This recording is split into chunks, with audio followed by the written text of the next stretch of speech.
Eh, bueno, como dije, estamos dentro de la Maratón GAPS, leyendo el libro de Diana Gabaldón, Atrapada en el Tiempo, eh, de la saga inspirada en Outlander. Continuamos con el capítulo de Preston Pans, Llamas de Rebelión, y bueno, vamos pues de una vez para que nos rinda. Me con un extraño ruido metálico. Saqué la cabeza, miré en dirección al ruido y mi nariz se topó con la rodilla de Jamie. ¿Ya estás despierta? Algo plateado y tintinante descendió repentinamente frente a mi cara y un gran peso me rodeó el cuello. ¿Qué diablos es esto?, pregunté, sentándome sorprendida y mirándome el cuello. Parecía un collar compuesto de un gran número de objetos de metal de 3 pulgadas, cada uno con un vástago dividido y un agujero en la parte superior engarzados en un cordón de cuero. Algunos de los objetos estaban oxidados en las puntas, otros eran nuevos. Todos tenían marcas, como si hubieran sido arrancados por la fuerza de algún objeto mayor. Trofeos de guerra, Sassenach, respondió Jamie. Alcé la mirada y di un grito al verlo. ¡Ah!, dijo pasándose la mano por la cara. Lo había olvidado, no tuve tiempo de lavarme. Casi me matas del susto, dije apretándome el corazón palpitante. ¿Qué es? Carbón, respondió con la voz amortiguada por el paño con que estaba frotándose la cara. Lo dejó a un lado y me sonrió. Se había quitado parte de la suciedad de la nariz, la barbilla y la frente, que brillaban bronceadas bajo las manchas que le quedaban, pero todavía tenía anillos negros alrededor de los ojos como los mapaches, y a ambos lados de la boca tenía lo que parecía un paréntesis en carbón. Apenas había amanecido y bajo la tenue luz de la tienda, su tez oscura y su cabello tendían a perderse en el fondo oscuro de la pared de lona que estaba detrás de él, dando la perturbadora sensación de que le estaba hablando a un cuerpo sin cabeza. Fue idea tuya, dijo. ¿Idea mía? Pareces un hombre sin cabeza del circo. Dije, ¿qué diablos has estado haciendo? Sus dientes brillaron entre las arrugas de su cara. Un ataque de comando, respondió con inmensa satisfacción. ¿Comando? ¿Es así como se dice? Dios mío, ¿has estado en el campamento inglés? Cristo santo, no habrás sido solo, ¿verdad? No podía negar a mis hombres un poco de diversión, ¿no crees? Dejé a 3 para que te cuidaran, y el resto hemos tenido una noche muy provechosa, señaló con orgullo mi collar. Esas son las clavijas de los cañones. No podíamos traerlos ni romperlos sin hacer ruido, pero no irán muy lejos sin las ruedas, y los 16 morteros no le van a ser muy útiles al general Cobb. Examiné el collar. Está bien, pero ¿no pueden fabricar clavijas nuevas? Parece que pueden hacerse con alambre. Jamie asintió con el mismo aire vanidoso. Sí podrían, pero no les servirá de mucho si no tienen ruedas nuevas donde ponerlas. Levantó un extremo de la tienda y señaló el pie de la colina. Allí estaba como un diablo, supervisando las actividades de varios diablillos decorados que alimentaban un enorme fuego con 32 enormes ruedas de madera. Los bordes de hierro de las ruedas yacían en una pila a un lado. Fergus, Kincaid y uno de los hombres jóvenes habían improvisado un juego con unas de ellas, haciéndolas rodar de un lado a otro con palos. Ross estaba sentado sobre un tronco cercano, bebiendo de un cuerno y haciendo girar otra perezosamente con su fornido antebrazo. Me eché a reír ante la escena. Jamie, qué inteligente. Yo seré inteligente, replicó, pero tú estás medio desnuda y tenemos que irnos ya. ¿No tienes algo con qué taparte? Dejamos a los centinelas atados en un corral abandonado, pero el resto ya debe de haberse levantado y ya estarán detrás de nosotros. Será mejor que nos vayamos. Como para dar énfasis a sus palabras, la tienda cayó encima de mí cuando alguien quitó las estacas. Solté un grito y busqué en las alforjas mientras Jamie iba a supervisar los detalles de la partida. Ya era media tarde cuando llegamos a la aldea de Tranent, que se encontraba en la ladera de una colina sobre la costa. La vida de la población, tranquila por lo general, se había visto alterada por el ejército escocés. El grueso de las colinas que dominaban la pequeña planicie que se extendía hacia el mar. Sin embargo, con las desorganizadas idas y venidas habituales, había tantos hombres dentro de Tranent como fuera de ella. Destacamentos que se desplazaban en formación más o menos militar, mensajeros que galopaban de aquí para... Perdón, no sé si se me fue la transmisión o seguimos. Más o menos... Bueno, destacamentos que se desplazaban en transformación más o menos militar, mensajeros que galopaban de aquí para allá, unos en ponis y otros en yeguas, mujeres, niños y seguidores del ejército desbordando las cabañas o sentados juntos a ellas, inclinándose sobre las paredes de piedra mientras amamantaban a sus bebés bajo el sol intermitente o pedían información sobre las novedades más recientes de los mensajeros que pasaban. Hicimos un alto junto a aquel núcleo de actividad y Jamie envió a Murtagh a averiguar el paradero de Lord George Murray, el comandante en jefe del ejército. ¿Qué hacemos? Es que a mala hora vino esto aquí a molestar con la bendita almacenamiento. Amigas, un momentico que voy a cambiar de teléfono porque este se me llenó de almacenamiento de datos. O sea, cuando algo tiene que pasar, pasa. Floro, ¿me presta tu celu? El celu. Oh, espérate, no. No sé cómo hacerlo aquí. Se me llenó el almacenamiento, Pau, de datos que le borro.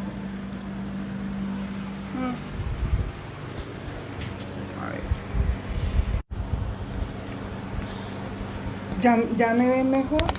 Creo que eliminé algunas cosas. A ver si puedo continuar. Hola. ¿Ya me ven mejor?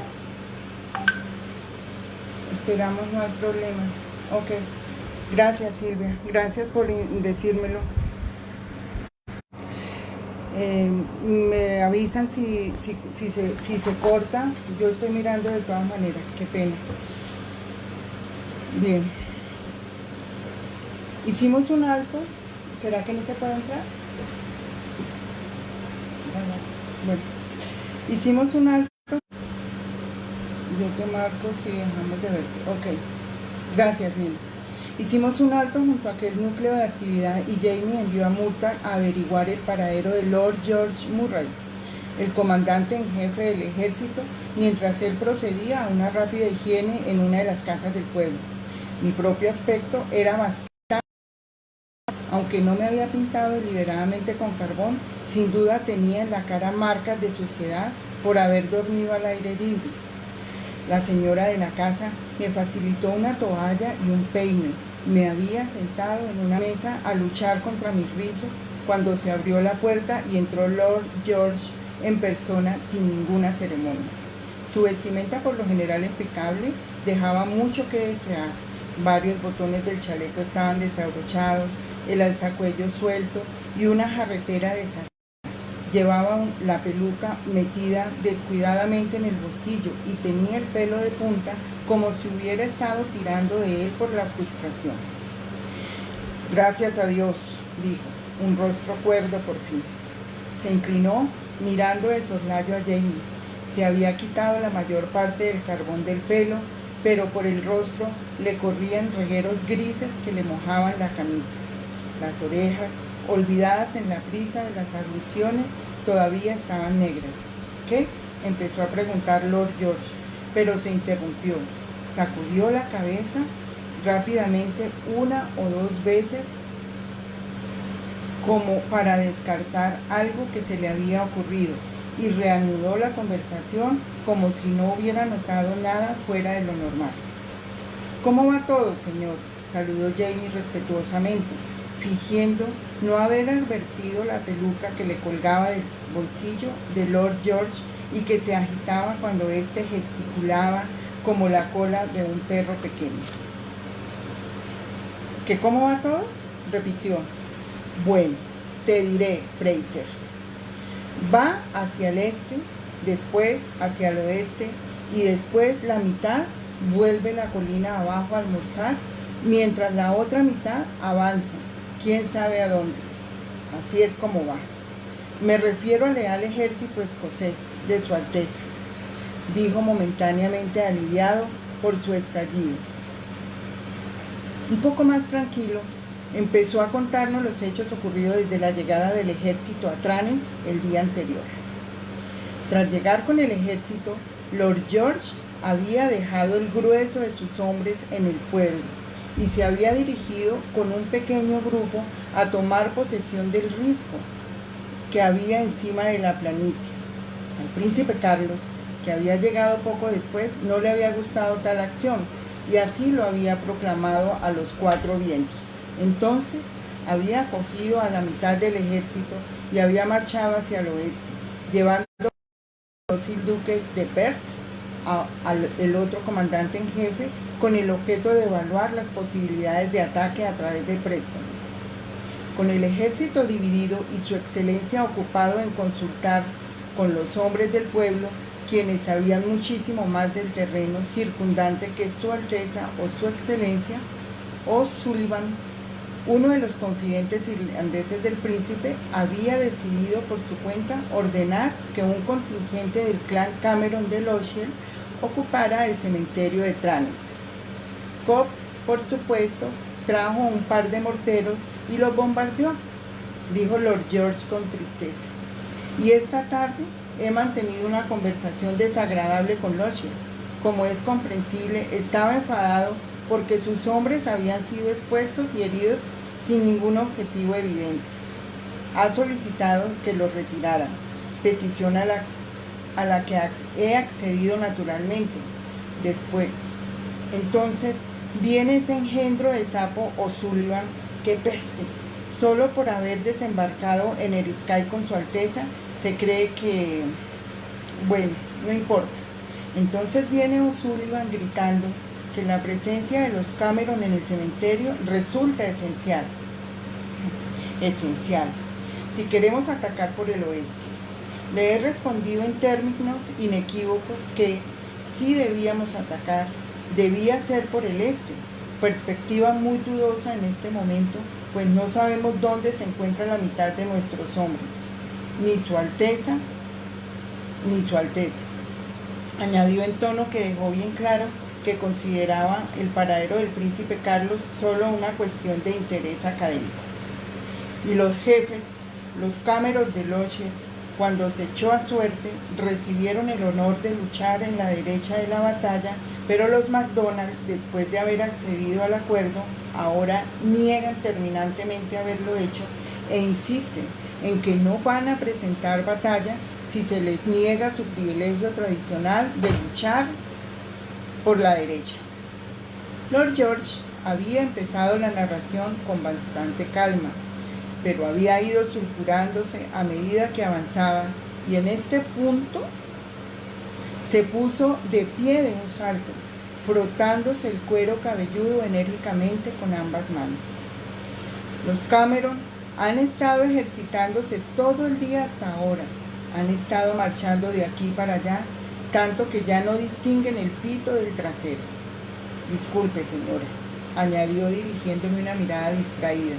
Y los hombres del clan Ranald han estado peleándose a puñetazo limpio con los de Glengarry. Hizo una pausa. Sí, Glengarry. ¿No fuera quien es? Bien, descartó a Glengarry con su ademán y reanudó su narración.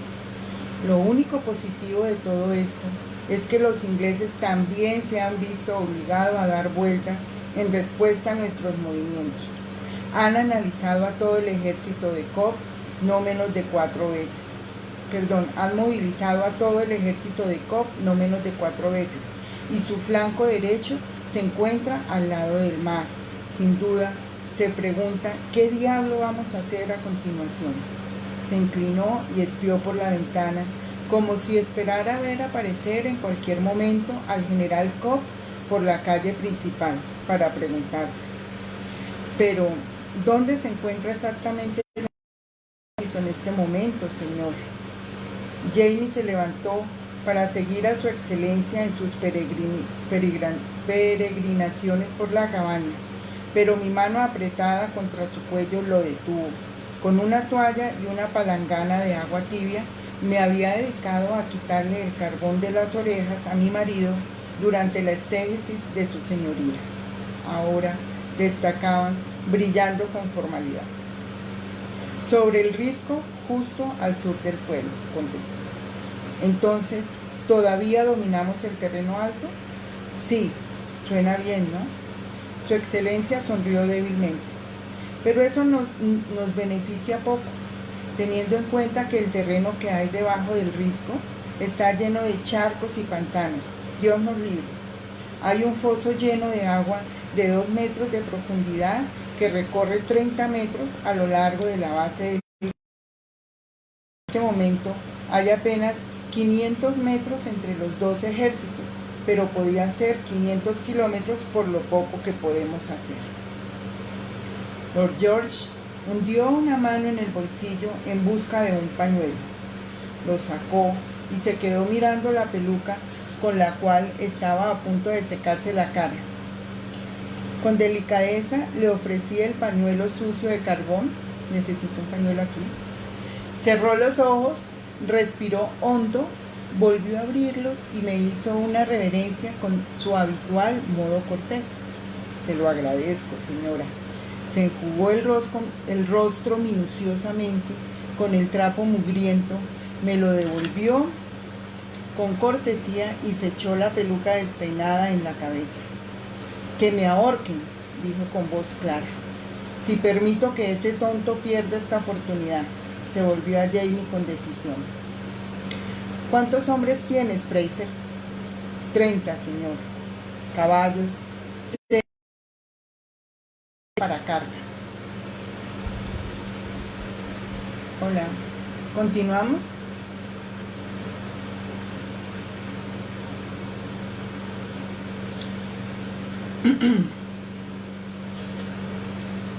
¿Para carga? ¿Llevas provisiones para tus hombres? Hola. Sí, señor. ¿Y 60 sacos de comida? Medicamento inglés anoche. Y un montero de 16 pulgadas, señor. Jamie dio esta última información con un aire de tan perfecta indiferencia que me dieron ganas de hacerle tragar el pañuelo. Lord George se quedó mirándolo un momento. En su boca se dibujó una sonrisa torcida. ¿Ah, sí? Bien. Ven conmigo, Fraser. Cuéntamelo por el camino. Se dirigió a la puerta y Jamie, mirándome con los ojos muy abiertos, cogió su sombrero y lo siguió. En la puerta de la cabaña, Lord George se detuvo abruptamente y se dio vuelta. Miró la silueta de Jamie por el cuello de la camisa desabrochado y la chaqueta echada apresuradamente sobre un brazo. Puede que tengamos prisa, Fraser, pero tenemos tiempo suficiente para cumplir las reglas de urbanidad. Despídete de tu esposa, te espero afuera. Girando sobre sus talones, me hizo una profunda reverencia y la peluca cayó hacia adelante. A sus pies, señora. Sabía lo suficiente sobre ejércitos para darme cuenta de que no era probable que sucediera nada durante algún tiempo, y de hecho así fue. Grupos aislados de hombres iban de aquí para allá por la calle principal de Tranent. Las esposas, los trabajadores civiles del campamento y los ciudadanos caminaban sin rumbo, sin saber si quedarse o irse. Los mensajeros corrían entre la multitud llevando notas. Había conocido a Lord George en París. No era un hombre que se detuviera en ceremonias cuando se requería acción, aunque en mi opinión los responsables de su visita a Jamie eran más su exasperación ante la conducta del príncipe Carlos y su deseo de escapar de la compañía de O'Sullivan, que cualquier diligencia o deseo de confidencialidad. Como el total del ejército escocés ascendía a 1.500 o 2.000 soldados, 30 hombres no iban a ser considerados un regalo caído del cielo, pero tampoco serían despreciados. Observé a Fergus, que se movía inquieto de un lado a otro, como una rana saltarina con el baile de San Vito, y decidí enviar algunos mensajes por mi cuenta. Recordé el refrán que decía: en el país de los ciegos, el tuerto es rey, y basándome en mi experiencia, inventé una analogía. Cuando nadie sabe qué hacer, la gente escucha a quien tiene una sugerencia sensata. Había papel y tinta en las alforjas. Me senté, observada por la matrona, con un temor casi reverencial, pues probablemente jamás había visto escribir a una mujer. Y escribí una nota para Jenny Cameron. Jenny había conducido a 300 hombres del clan Cameron a través de las montañas para unirse al príncipe Carlos, cuando éste alzó su estandarte en Glenfinnan, en la costa. Su hermano Hugh había partido a toda prisa hacia Glenfinnan poco después de la salida de sus hombres para hacerse cargo del mando, pero Jenny había rehusado volver a casa y perderse la diversión. Había disfrutado de la breve parada en Edimburgo, donde Carlos recibió las aclamaciones de sus leales súbditos, pero también había estado dispuesta a acompañar a su príncipe a la batalla. No tenía sello propio, pero el sombrero de Jamie estaba en una de las alforjas y tenía un distintivo con la cimera y el lema del clan Fraser. Lo arranqué y lo hundí en la cera caliente con la que había sellado la nota, lo que le dio un aspecto oficial. Para la dama escocesa con pecas, instruía a Fergus, y satisfecha, lo vi salir como una flecha por la puerta y desaparecer en la multitud de la calle. No tenía idea de dónde podía estar Jenny Cameron en aquel momento, pero los oficiales estaban reunidos en una rectoría cercana de la iglesia. Era un buen sitio para comenzar. Por lo menos, la búsqueda mantendría a Fergus ocupado y no se metería en problemas. Terminada mi tarea, hablé con la dueña de la cabaña. ¿Tienes sábanas, pañuelos y enaguas para darme? Pronto supe que no me había equivocado en cuanto a la fuerza de la personalidad de Jenny Cameron. Una mujer capaz de conducir a 300 hombres por las montañas para pelear por un mequetrefe de acento italiano y amante del coñac, no podía ser aburrida y debía tener un excepcional talento para conseguir que la gente hiciera lo que quería. Muy sensato, dijo, después de escuchar mi plan. El primo Archie ya hizo algunos arreglos, espero, pero ya debe de estar con el ejército, prosiguió alzando la barbilla. Al fin y al cabo, allí está la diversión, añadió con tristeza. Me sorprende que no haya insistido en acompañarlo, sugerí. Se echó a reír. Su rostro pequeño y agradable y su marcada mandíbula la hacían parecer un perro de presa contento. Lo haría si fuera posible, pero no puedo, admitió con franqueza. Ahora que Hugh ha llegado, quiere que me vaya a casa. Le dije. Miró a su alrededor para asegurarse de que nadie nos oía y bajó la voz con tono conspirador, que mi loca volví a casa a sentarme a esperar, no mientras pueda ser útil acá. Se detuvo en el umbral de la cabaña y miró pensativamente a un lado y al otro de la calle. Pensé que no me prestarían atención, dije, como soy inglesa. Sí, tienes razón, pero a mí sí que me escucharán. No sé cuántos heridos habrá, Dios quiera que no muchos, se persinó. Pero será mejor que empecemos con las casas cercanas a la rectoría.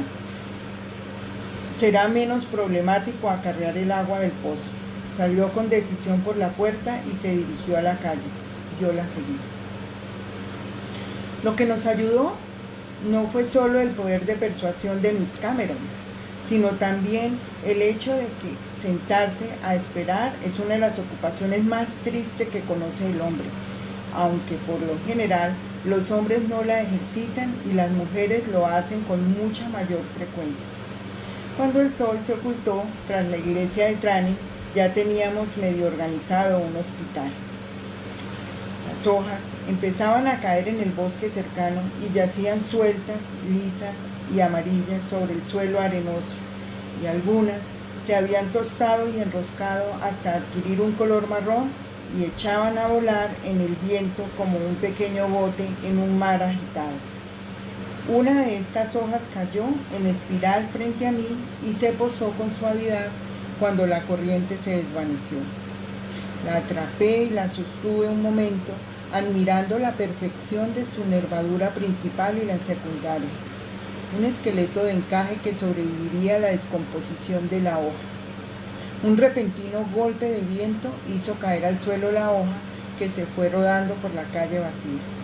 Protegiéndome los ojos del sol del atardecer, vi el risco donde estaba acampado el ejército escocés.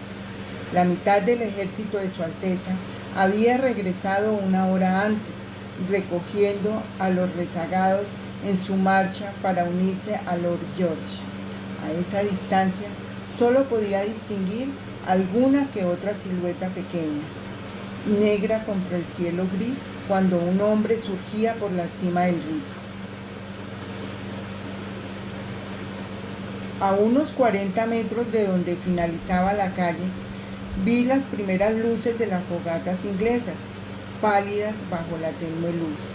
El pesado aroma a turba quemada proveniente de las cabañas se mezclaba con el olor más fuerte de las fogatas inglesas por encima de la fragancia del mar.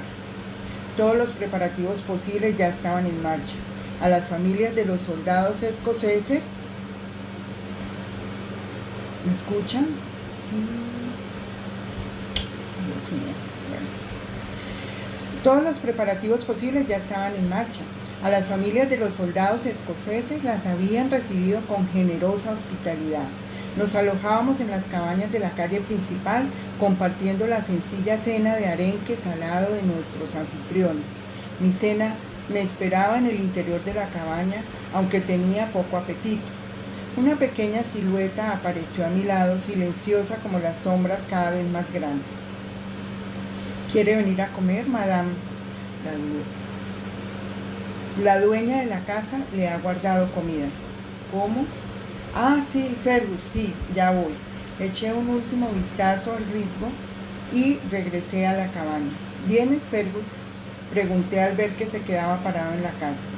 Se protegía los ojos con las manos mientras trataba de ver las actividades que tenían lugar sobre el risco en las afueras del pueblo.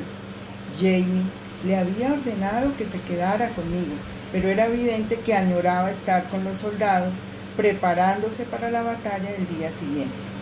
¿Qué? Ah, sí, madame. Se volvió con un suspiro resignado por el momento a una vida de aburrida paz.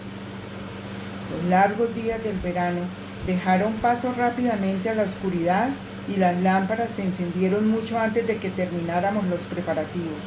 La noche se percibía inquieta por el movimiento constante y el resplandor de las fogatas en el horizonte. Fergus, incapaz de estarse quieto, iba de cabaña en cabaña, llevando mensajes, recogiendo rumores y emergiendo de entre las sombras de vez en cuando como un pequeño espectro con los ojos brillantes de entusiasmo. Madame, me dijo tirándome de la manga.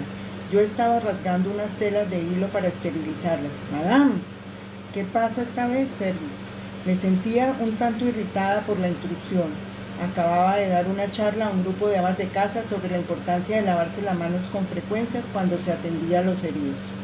Un hombre, madame, quiere hablar con el comandante del ejército de su majestad. Dice que tiene información importante. Muy bien, pues no seré yo quien lo detenga, ¿no? Tiré de una rebelde costura de camisa y tuve que usar los dientes para descoserla. Se rasgó limpiamente con un agradable sonido. Escupí 1 o 2 hilos. Fergus todavía estaba allí esperando. De acuerdo, dije resignada. ¿Y tú o él ¿Qué creéis que puedo hacer yo? Si me da permiso, dijo, yo podría llevarlo hasta donde está mi amo. Él puede arreglar el encuentro. Él, según Fergus, podía hacer cualquier cosa desde caminar sobre el mar y convertir el agua en vino hasta inducir a Lord George a hablar con extraños misteriosos que surgían de la oscuridad con información importante. Me aparté el pelo de los ojos. Me lo había recogido con una redecilla, pero los mechones se me escapaban de todas formas. ¿Está cerca ese hombre? No fue necesario decir nada más. Fergus desapareció por la puerta abierta y regresó enseguida con un joven delgado cuya mirada se fijó inmediatamente en mi cara. ¿Señora Fraser? Hizo una reverencia cuando asentí, secándose las manos en las calzas como si no supiera qué hacer con ellas, pero quisiera estar listo por si acaso. Soy Richard Anderson de Whitbrook. Ah, encantada, dije cortésmente. Mi sirviente dice que tienes información valiosa para Lord George Murray. Asintió con la cabeza. Verá, señora Fraser, he vivido aquí toda mi vida. Conozco el terreno donde están los ejércitos como la palma de mi mano, y hay un camino por la loma donde están acampadas las tropas escocesas que lleva hasta abajo y cruza el foso. Ya veo. Sentí un nudo en el estómago. Si los escoceses iban a atacar a la salida del sol, tendrían que dejar las alturas durante la noche, y para que el ataque tuviera éxito, debían cruzar el foso o rodearlo. A pesar de que creía saber lo que iba a suceder, no tenía ninguna certeza al respecto. Había estado casada con un historiador y sabía lo poco fiables que solían ser las fuentes históricas. Tampoco tenía ninguna certeza de que mi presencia pudiera o fuera a cambiar nada. Por un momento se me ocurrió pensar qué pasaría si trataba de impedir que Richard Anderson hablara con Lord George. ¿Lord George cambiaría el resultado de la batalla? El ejército escocés, incluyendo Jamie y a sus hombres, moriría al correr pendiente abajo sobre terreno pantanoso y meterse en un foso.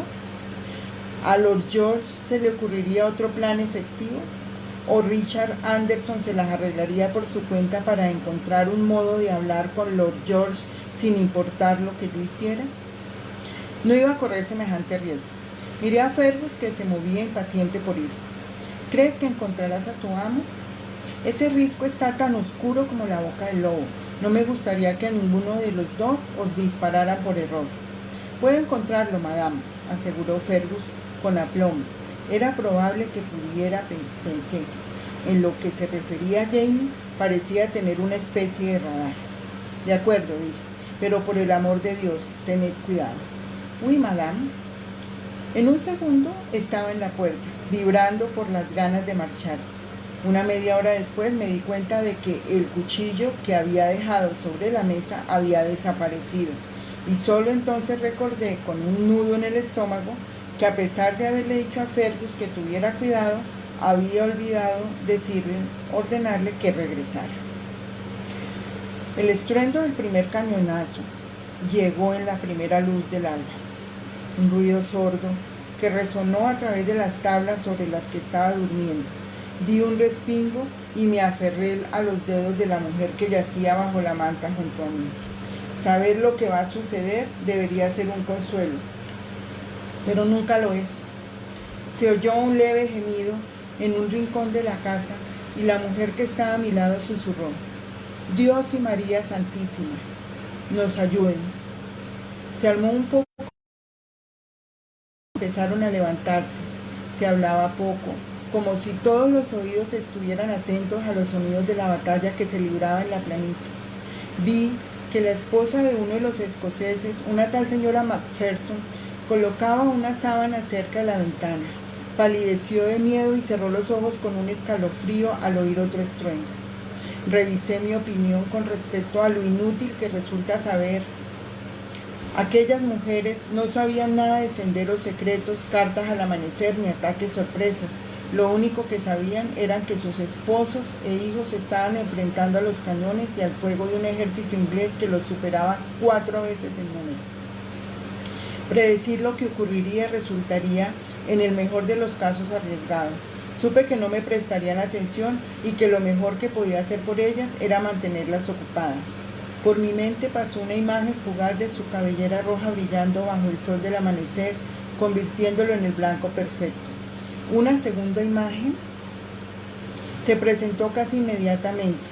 Un niño con dentadura de ardilla armado con un cuchillo de carnicero robado y la entusiasta convicción de lograr las glorias de la guerra. Cerré los ojos y tragué con fuerza. Lo mejor que podía hacer era mantenerme ocupada. Señoras, dije, hemos hecho mucho, pero todavía queda mucho más por hacer. Vamos a necesitar agua hirviendo, calderos para hervir, sartenes para empapar, potaje para quienes puedan comer, leche para quienes no puedan, cebo y ajo para condimentar, listones de madera para entablillar, botellas y jarras, tazas y cucharas, agujas para coser e hilo fuerte. Señora Macpherson, si es tan amable. Poco sabía yo de la batalla, excepto el bando que ganaría y que las bajas jacobitas serían pocas. De la lejana y borrosa página del libro de texto volví a recordar aquella pequeña información, mientras que los jacobitas triunfaron con solo 30 víctimas, muertos, corregí. Cualquier herido es una víctima desde el punto de vista médico, y había bastante más de 30 en mi cabaña, mientras el sol se elevaba ardiente. Hacia el mediodía, lentamente, los ganadores de la batalla se iban abriendo pasos triunfales hacia Tranent, ayudando a sus compañeros heridos. Curiosamente, Su Alteza había ordenado que los heridos ingleses fueran retirados primero del campo de batalla y atendidos. Son súbditos de mi padre, había dicho con firmeza, poniendo énfasis en la P mayúscula. Y quiero que se los atienda bien. El hecho de que los escoceses que acaban de ganar la batalla para él también eran súbditos de sus padres parecía habérsele escapado por el momento.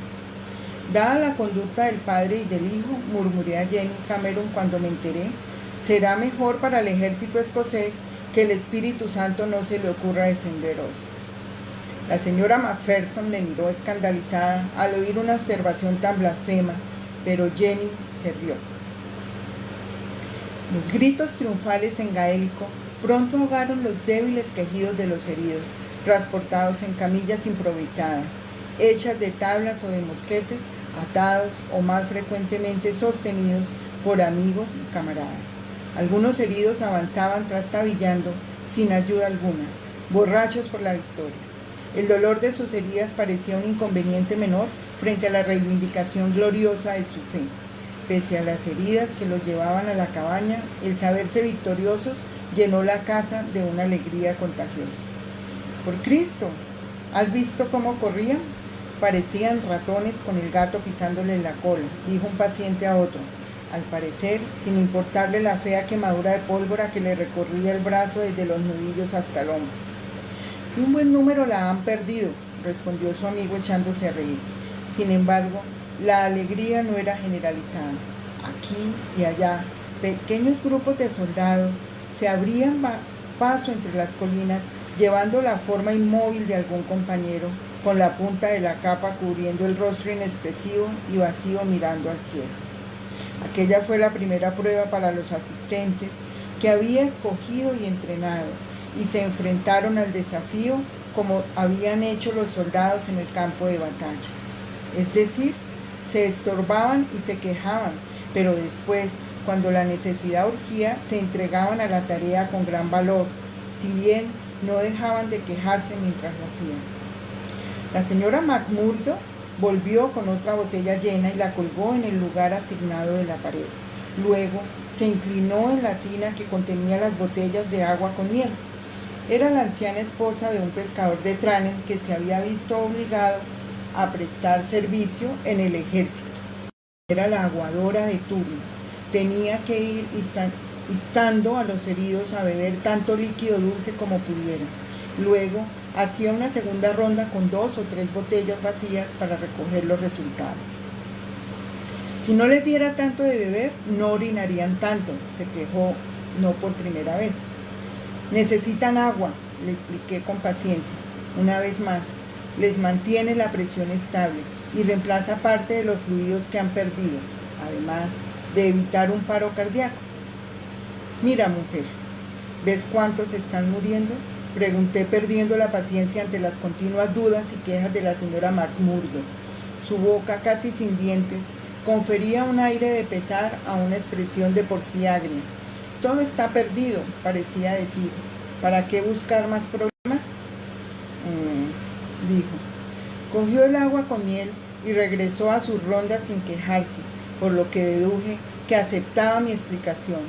Salió un momento para escapar de la señora McMurdo y de la cargada atmósfera de la cabaña. Estaba llena de humo, calor y del aire viciado de los cuerpos sucios, y me sentía un poco mareada. Las calles estaban llenas de hombres borrachos, cargados con el botín de la batalla. Un grupo de hombres con la capa rojiza de los McGillivrays, perdónenme mi escocés, pero no lo sé. Un cañón inglés, sujeto con sogas como si fuera una peligrosa bestia salvaje.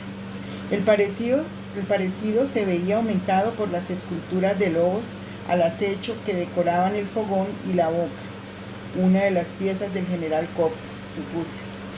Entonces reconocí la pequeña figura negra montada sobre la boca del cañón con el pelo de punta como un cepillo. Cerré los ojos de agradecimiento y después los abrí y fui a bajarlo del cañón. «Bribón», dije sacudiéndolo y abrazándolo a continuación, «¿qué te propones desapareciendo así? Si no estuviera tan ocupada, te tiraría de las orejas hasta arrancártelas». «Madame», dijo parpadeando bajo el sol de la tarde, «Madame». Me di cuenta de que no había oído ni una palabra de lo que le había dicho. «¿Estás bien?». Me miró con una expresión de sorpresa. Tenía la cara manchada de barro y pólvora y asintió. Y entre la mugre apareció una especie de sonrisa aturdida. «He matado a un soldado inglés, madame». No sabía si quería que lo felicitara o si necesitaba consuelo. Tenía 10 años. Arrugó la frente y se puso serio, como si se esforzara mucho para recordar algo. «Creo que lo he matado. Ha caído y lo he atravesado con mi cuchillo». Me miró confuso, como si yo tuviera que tener la respuesta. «Vamos, Fergus», dije. «Buscaremos comida y un sitio donde dormir. No pienses más en eso». «Oui, madame». Caminó a trompicones a mi lado. Momento después me di cuenta de que estaba a punto de caer de bruces. Lo alcé con cierta dificultad y lo llevé a las cabañas cercanas a la iglesia, donde había instalado el cuartel central de nuestro hospital. Mi intención era alimentarlo primero, pero ya estaba profundamente dormido. Cuando llegué al sitio donde O'Sullivan intentaba, con escaso éxito, organizar los comedores. En cambio, dejé a Fergus hecho un ovillo en una cama de una cabaña donde una mujer cuidaba a varios niños mientras sus madres atendían a los heridos. Me pareció el sitio más adecuado para él. A media tarde, había en la cabaña entre 20 y 30 hombres y las 2 mujeres, todo mi personal. Corrían de un lado para otro. Normalmente la casa acogía una familia de 5 o 6 personas y los hombres que podían tenerse en pie estaban sobre los tartanes de aquellos que estaban tumbados. Al otro lado de la habitación podía ver a los oficiales que entraban y salían de la rectoría, que había sido tomada por el alto mando. Mantenía la mirada atenta en la puerta, que permanecía siempre entornada, pero no veía a Jamie, entre los que llegaban para informar de las bajas y recibir felicitaciones. Me tranquilicé pensando que tampoco lo había visto entre los heridos. Casi desde el principio no había tenido tiempo de visitar la pequeña tienda en lo alto de la cuesta, donde se dejaban los muertos en ordenadas filas como a la espera de una última inspección, pero no podía estar allí. «Seguramente no», me dije. La puerta se abrió de repente y entró Jamie. Sentí que se me aflojaban las rodillas al verlo y tuve que apoyarme en la chimenea de madera. Me había estado buscando. Sus ojos recorrieron la habitación antes de verme y al hacerlo una sonrisa le iluminó el rostro. Estaba mugriento, renegrido por el humo de la pólvora, salpicado de sangre, descalzo y con las piernas y los pies cubiertos de barro reseco, pero estaba entero y de pie. No iba a ponerme a reparar en detalles. Algunos de los heridos tumbados en el suelo los saludaron con gritos de bienvenida. Bajó la mirada y sonrió a George McClure, el cual sonreía pese a que llevaba una oreja colgando, y luego volvió a mirarme. «Gracias a Dios», dijeron sus ojos azules. «Gracias a Dios», respondieron los míos. No había tiempo para más. Los heridos seguían entrando y se había acordado que toda persona no militar y sana del pueblo debería ayudar a cuidarlos. Archie Cameron, el hermano médico de Locher, que oficialmente estaba a cargo de los enfermos, se movía de un lado para otro, y de hecho lo estaba haciendo bien. Yo había dispuesto que llevaran a todos los hombres de Lally Broch a mi cabaña. Evaluaba rápidamente la gravedad de las heridas. Enviaba a quienes todavía podían moverse con Jenny Cameron y a los moribundos a la iglesia con Archie Cameron. Lo creía capaz de administrar láudano y el ambiente podía brindar cierto consuelo a los enfermos. Trataba las heridas graves lo mejor que podía. Los hombres con huesos rotos eran trasladados a la cabaña vecina, donde 2 cirujanos del regimiento Macintosh entablillaban y colocaban vendajes. Los que tenían heridas no mortales en el pecho eran acomodados lo mejor posible, sentados contra la pared para que respirasen bien. Al no contar con oxígeno ni con instalaciones apropiadas para practicar la cirugía, no podía hacer mucho más por ellos. Los que tenían heridas graves en la cabeza eran enviados a la iglesia con los moribundos. No tenía nada para ofrecerles y estaban mejor en manos de Dios, aunque no tanto en las de Archie Cameron. Lo peor eran las extremidades desgarradas y arrancadas. Era casi imposible seguir las normas de higiene. Lo único que podía hacer era lavarme las manos antes de cada paciente y insistir para que mis asistentes hicieran lo mismo. Lo hacían cuando estaban bajo mi escrutinio directo, y tratar de asegurarme de que los vendajes que se utilizaban hubieran sido hervidos antes de su aplicación. Sabía que, a pesar de mis instrucciones en las demás cabañas, dichas precauciones se consideraban sin duda una pérdida de tiempo. Si no podía convencer a las hermanas y médicos del hospital de Angers de la existencia de los gérmenes, ¿cómo iba a tener éxito con un grupo de esposas escocesas y cirujanos del ejército que también trabajaban de veterinarios? Traté de olvidar a los heridos leves que morirían de una infección. Podía ofrecer a los hombres de Lally Broch y algunos más el beneficio de las manos limpias y los vendajes esterilizados, pero no podía ocuparme del resto. Una de las lecciones que había aprendido en los campos de batalla de Francia en una guerra muy lejana era: no puedes salvar al mundo, pero sí al hombre que tienes frente a ti si trabajas con la suficiente rapidez.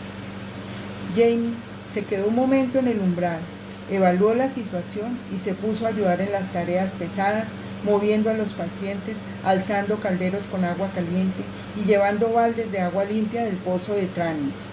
Aliviada, al ver que estaba a salvo e inmersa en el tumulto del trabajo, me olvidé de él por completo. El puesto de un hospital de campaña en el que se decide la prioridad de los heridos siempre se parece mucho a un matadero, y aquel no era una excepción. El suelo era de tierra apisonada, lo cual resultaba bueno para absorber sangre y otros líquidos. Por otra parte, había peligrosos charcos. De los calderos hirvientes salía humo y calor que se sumaban al calor del esfuerzo. Todo el mundo chorreaba sudor, los que trabajaban, el sudor pegajoso del ejercicio, y los heridos el sudor hediondo del miedo y la ira. El humo de la pólvora del campo de batalla se estaba disipando.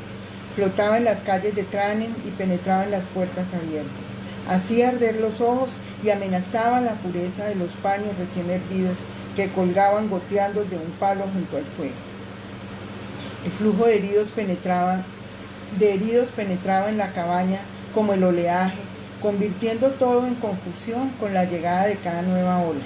Nos movíamos de un lado a otro, luchando contra la marea y jadeando. Nos preparábamos para recibir a la nueva ola que llegaba tras la que se acababa de retirar. Había descanso durante las más frenéticas de las actividades, por supuesto.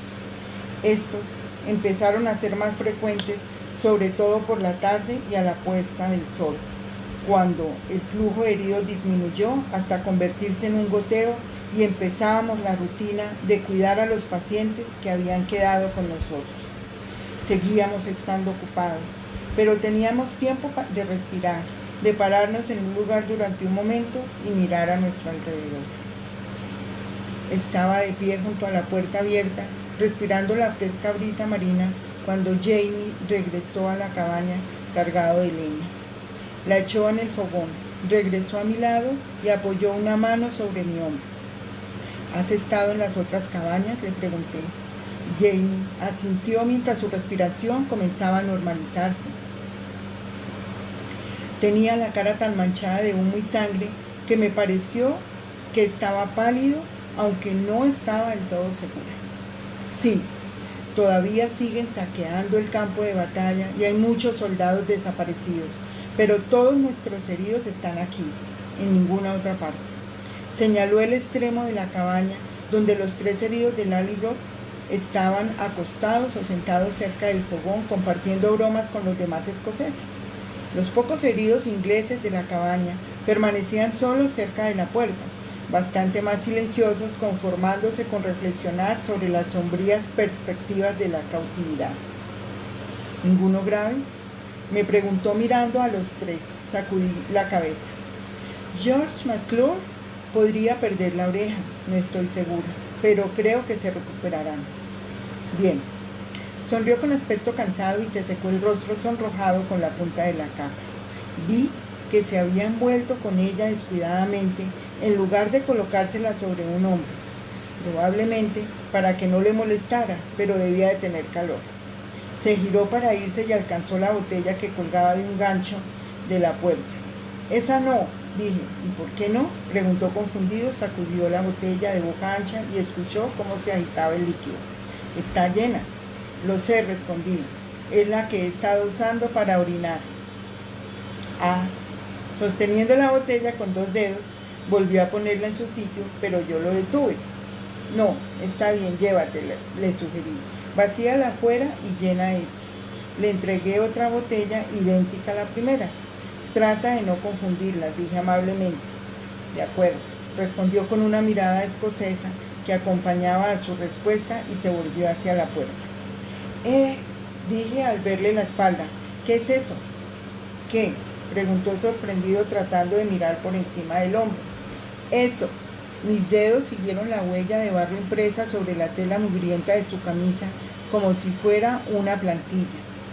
«Parece la marca de una herradura», dije sin poder creerlo. «Ah, eso», dijo encogiéndose de hombros. «¿Te ha pisado un caballo?» «Bueno, no ha sido a propósito», dijo defendiendo al caballo. «A los caballos no les gusta pisar a la gente. Supongo que para ellos es terreno inseguro».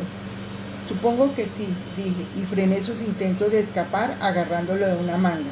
«Estate quieto». «¿Cómo diablos ha sucedido?» «No tiene importancia», protestó. «No me he roto ninguna costilla, solo me duele un poco». «Con que un poco, ¿no?», dije con sarcasmo. Aparté la tela sucia de la herida y pude ver la marca clara y definida de una herradura en la piel en la espalda, justo encima de la cintura. «Dios mío, se notan hasta los clavos de la herradura». Se sobresaltó cuando pasé el dedo sobre las marcas. «Había sido durante una breve salida de los dragones montados», explicó. «Los escoceses, acostumbrados a los pequeños y toscos ponis de la Highland, estaban convencidos de que los caballos ingleses estaban entrenados para atacarlos con cascos y dientes. Aterrorizados al verlos cargar, se metieron debajo de los cascos, cortando ferozmente patas y vientres con espadas y guadañas y hachas». «¿Y dices que no quería atacarte?» «Por supuesto que no, Sassenach», respondió impaciente. «No estaba tratando de atacarme. El jinete quería escapar, pero el otro lado estaba sellado. Solo podía salir por encima de mí». Al ver la intención en los ojos del jinete, una décima de segundo antes de que el dragón espoleara el caballo, Jamie se tiró al suelo con los brazos sobre la cabeza. «Después ha parecido que se me cortaba la respiración», explicó. «He sentido el impacto, pero no me ha dolido. En aquel momento no. Se puso una mano en la espalda y se frotó la marca sonriendo. Está bien, dije soltando el borde de la camisa. ¿Has orinado desde entonces? Se quedó mirándome como si me hubiese vuelto loca. Un caballo de 400 kilos te ha pisado un riñón, le expliqué con cierta impaciencia. Había otros heridos que esperaban atención. Quiero saber si has orinado sangre. Ah, respondió más tranquilo, no sé. Bueno, será mejor que lo averigüemos. Había puesto mi botiquín en un rincón, revolví en él y saqué una pequeña cuña de cristal para uroscopias que me había llevado del hospital de Sánchez. ¿Ves, Angie? Llénalo y devuélvemelo. Se lo entregué y regresé al fogón donde un caldero repleto de paños hirvientes aguardaban mi atención. Me di la vuelta y vi que se había quedado mirando el orinal con expresión algo irónica. ¿Necesitas ayuda, muchacho? Un enorme soldado inglés observaba desde su camastro sonriéndole a Jamie. Los dientes blancos se asomaron en medio de la mugre del rostro de Jamie. Ah, sí, dijo. Se inclinó, ofreciéndole el orinal al inglés. Toma, sujétalo mientras apunto. Todos los hombres se echaron a reír, distrayéndose por el momento de sus problemas. Tras vacilar un momento, el enorme puño del inglés se cerró sobre el frágil recipiente y el hombre había recibido una descarga de metralla en la cadera y su pulso no era muy firme. Pese al sudor que le humedecía el labio superior, sonrió. Puestos 6 peniques a que no lo consigues, dijo. Movió la cuña por el suelo y la dejó a 1 metro de los pies descalzos de Jamie, desde donde estás ahora. Jamie miró pensativo, frotándose la barbilla mientras medía la distancia. El hombre, cuyo brazo estaba vendado, dejó de quejarse concentrado en la cena. Bueno, no diré que sea fácil, dijo Jamie, exagerando a propósito del acento escocés. Pero por 6 peniques vale la pena intentarlo, ¿no? Sus ojos, siempre ligeramente entornados, adquirieron un aspecto felino. Dinero fácil, muchacho, dijo el inglés respirando con dificultad, para mí. 2 peniques de plata por el muchacho, dijo uno de los miembros del clan MacDonald desde el rincón de la chimenea. Un soldado inglés con la casaca vuelta para indicar su condición de prisionero buscó entre su ropa la abertura de su bolsillo. ¡Ja! Una bolsa de tabaco en contra, exclamó, sosteniendo triunfante un pequeño paquete de tabaco. Gritos de apuesta y comentarios vulgares llenaron el aire mientras Jamie se agachaba y estimaba la distancia que había hasta el orinal con grandes aspavientos. De acuerdo, dijo por fin, levantándose y enderezando los hombros. ¿Todos listos? El inglés soltó una risita. Yo estoy listo, muchacho. Bien.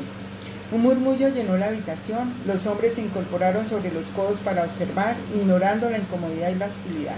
Jamie echó un vistazo a su alrededor, asintió hacia sus hombres del Lallybroch, se alzó el kilt y metió la mano debajo. Frunció el ceño con concentración, tanteando al alzar, y en su rostro apareció una expresión de sorpresa.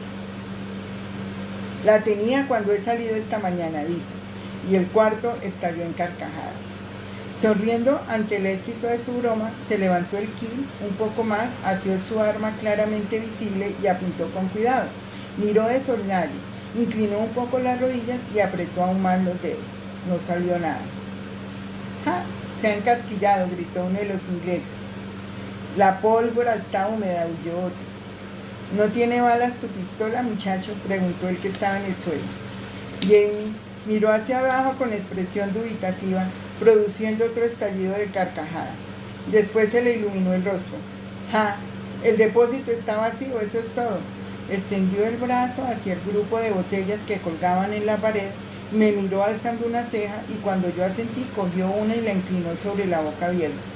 El agua le salpicaba la barbilla y la camisa, y su nuez subía y bajaba melodramáticamente mientras bebía. ¡Ah! Bajó la botella, se limpió la boca con una manga e hizo una reverencia. Ahora sí, empezó inclinándose. Después me miró y se detuvo. Él no podía ver la puerta abierta a sus espaldas ni al hombre que había entrado, pero el repentino silencio que invadió la habitación debió indicarle que las apuestas quedaban anuladas. Su Alteza, el príncipe Carlos Eduardo, inclinó la cabeza para entrar en la cabaña. Venía a visitar a los heridos y estaba vestido para la ocasión, con calzas de terciopelo, medias de juego, camisa inmaculada y, para mostrar solidaridad con las tropas, una chaqueta y chaleco de tartán de los Cameron y una capa sujeta en el hombro con un broche de cuarzo ahumado. Tenía el pelo recién empolvado y la orden de San Andrés le brillaba en el pecho. Permaneció en el umbral, infundiendo respeto a todos los presentes e impidiendo claramente la entrada a los que se encontraban detrás de él. Miró lentamente a su alrededor, a los hombres apretujados en el suelo, unos 25, a los ayudantes agachados sobre ellos, el montón de vendajes sangrientos arrojados en un rincón, los remedios y los instrumentos sobre la mesa, y a mí. Por lo general, a Su Alteza no le preocupaban mucho las mujeres del ejército, pero su educación no le permitía ignorar las reglas de cortesía, y yo seguía siendo una mujer, a pesar de las manchas de sangre y vómito que me cubrían la falda y el hecho de que media docena de mechones de pelo escapaban de mi cofia. Madame Fraser, dijo con una graciosa reverencia. Alteza, respondí, devolviendo la reverencia y esperando que no pensara quedarse mucho tiempo. Aprecio mucho lo que está haciendo por nuestros hombres, madame, dijo. Noté que su acento italiano era más fuerte que nunca. Pues, gracias, le respondí. Por favor, tenga cuidado al caminar, el suelo está mojado de sangre. Frunció levemente la boca al sortear el charco que le había señalado. En aquel momento entraron Sheridan O'Sullivan y Lord Balmerino, quienes se sumaron a la ya de por sí abarrotada cabaña. Después de haber cumplido con las normas de cortesía, Carlos se agachó y posó una mano sobre el hombro de un soldado. ¿Cómo se llama, valiente soldado? Gilbert Munro, Alteza, contestó el hombre rápidamente, pasmado al ver al príncipe. Los dedos de uñas bien cortadas y cuidadas se posaron sobre el vendaje y las tablillas que cubrían lo que quedaba del brazo de Gilbert Munro. Su sacrificio ha sido grande, Gilbert Munro, dijo Carlos con sencillez. Le prometo que no será olvidado. La mano rozó el rostro de largas patillas y Munro enrojeció de placer. Delante de mí había un hombre con una herida en la cabeza que había que coser. Con el rabillo del ojo miraba a Carlos mientras éste hacía la ronda de la cabaña. Moviéndose lentamente, fue de cama en cama sin olvidar a ninguno de los hombres. Se detenía para preguntar el nombre y la procedencia, transmitía su agradecimiento y afecto y ofrecía felicitaciones y condolencias. Tanto ingleses como escoceses permanecieron en silencio, asombrados. Apenas consiguieron responder a Su Alteza con suaves murmullos y por fin el príncipe se irguió y se estiró con un audible crujido de huesos. Un extremo de su capa se arrastraba por el barro, pero no pareció notar. Les transmito la bendición y el agradecimiento de mi padre, dijo. Su hazaña de hoy siempre será recordada. Los hombres, tumbados en el suelo, no estaban en condiciones de vitorearlo, pero hubo sonrisas y un murmullo general de agradecimiento. Al volverse para retirarse, Carlos vio a Jamie, que se había colocado en un rincón para que las botas de Sheridan no le pisotearan los pies descalzos. El rostro de Su Alteza se iluminó de alegría. Mon cher, no lo había visto hoy. Temía que le hubiera ocurrido algo. Una mirada de reproche cruzó su rostro. ¿Por qué no ha venido a cenar con los demás caballeros? Jamie sonrió e hizo una respetuosa reverencia. Mis hombres están aquí, Alteza. El príncipe enarcó las cejas y abrió la boca como para decir algo, pero Lord Balmerino dio un paso adelante y le susurró algo al oído. La expresión de sorpresa de Carlos dio paso a otra de preocupación. ¿Pero qué es esto que oigo?, dijo a Jamie, perdiendo el control de su sintaxis como le ocurría cuando se emocionaba. ¿Su excelencia me dice que ha resultado herido? Jamie pareció un poco desconcertado. Me miró para ver si había oído algo y al darse cuenta de que sí, volvió a mirar al príncipe. No es nada, Alteza, es solo un rasguño. Enséñemelo, le dijo con sencillez, pero era, sin lugar a dudas, una orden, y el tartán manchado cayó sin protesta. Los pliegues de la oscura capa estaban casi negros por dentro. La camisa estaba roja desde la axila hasta la cadera, con manchas marrones donde la sangre se había empezado a secar. Dejando la herida de la cabeza por un momento, di un paso adelante y le abrí la camisa, apartándola con suavidad, en el lugar donde estaba la herida. Pese a la cantidad de sangre, me di cuenta de que no era una herida grave. Ya Jamie estaba firme como una roca y ya no sangraba. Era una herida de sable que le cruzaba las costillas, un ángulo afortunado. Si se lo hubiera clavado de frente, habría atravesado los músculos intercostales, pero se trataba de un corte de 20 centímetros. La sangre había vuelto a brotar al liberarse de la presión. Necesitaría un buen número de puntos, pero aparte del peligro constante de infección, la herida no revestía gravedad. Me volví hacia Carlos y me detuve al ver la extraña expresión en su cara. Durante una décima de segundo, pensé que se trataba del temor de novato, el que siente una persona no acostumbrada a ver heridas y sangre. Había visto a más de una enfermera quitar un vendaje y salir para ir a vomitar fuera discretamente antes de volver a atender al paciente. Las heridas de guerra suelen tener un aspecto muy feo. Sin embargo, no podía tratarse de eso.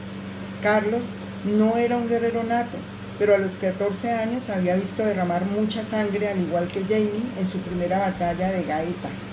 No, decidí, incluso cuando vi que la expresión momentánea desaparecía de sus suaves ojos marrones. Carlos no se hubiera sobresaltado al ver sangre o heridas. Carlos no estaba frente a un campesino o un pastor. Jamie no era un súbdito sin nombre cuyo deber fuera luchar por la causa de los Estuardo. Se hallaba frente a un amigo y pensé que tal vez la herida se lo había recordado. Se había derramado sangre siguiendo sus órdenes y había hombres heridos por defender su causa. No era raro que esa realidad lo golpeara con tanta fuerza como la herida de una espada. Miró la herida durante largo rato y a Jamie. Lo cogió de la mano e inclinó la cabeza. Gracias, dijo con voz suave. Y fue el único momento en que pensé que podría haber sido un buen rey a pesar de todo. Bien, hasta aquí termina la lectura. Ofrezco disculpas por el inconveniente que pasó al inicio y esperemos mañana la continuación de otra compañera para... Adiós.